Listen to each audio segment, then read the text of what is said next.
নগদের বিরুদ্ধে বাংলাদেশ ব্যাংকের জালিয়াতি মামলা। এমএফএস প্রতিষ্ঠান নগদের বিরুদ্ধে প্রতারণার মামলা করেছে বাংলাদেশ ব্যাংক। বাংলাদেশ ব্যাংকের নির্বাহী পরিচালক আরিফ হোসেন খান জানিয়েছেন, 645 কোটি টাকা আর্থিক অনিয়মের অভিযোগে কেন্দ্রীয় ব্যাংকের পেমেন্ট সিস্টেম বিভাগ 24 জনের বিরুদ্ধে এই মামলা করা হয়েছে, যাদের মধ্যে 9 জন বাংলাদেশ ডাক বিভাগের কর্মকর্তা।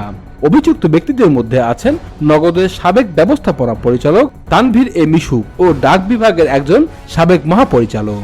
রাজধানীর মতিঝিল থানার ভারপ্রাপ্ত কর্মকর্তা মেজবাউদ্দিন বলেছেন, বাংলাদেশ ব্যাংকের পক্ষ থেকে নগদের বিরুদ্ধে প্রতারণার অভিযোগে মামলা করা হয়েছে।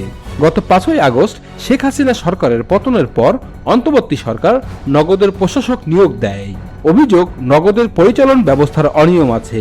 নিরীক্ষায় নগদের বেশ কিছু আর্থিক অনিয়ম বেরিয়ে আসে, যেমন বাংলাদেশ ব্যাংকের অর্থ জমা না দিয়ে 600 কোটি টাকার ই-মানি তৈরি করা। এছাড়া 41টি পরিবেশক হিসাব থেকে অননুমোদিতভাবে সরকারি ভাতার 1711 কোটি টাকা তুলে নেওয়ার ঘটনা চিহ্নিত করা হয়েছে।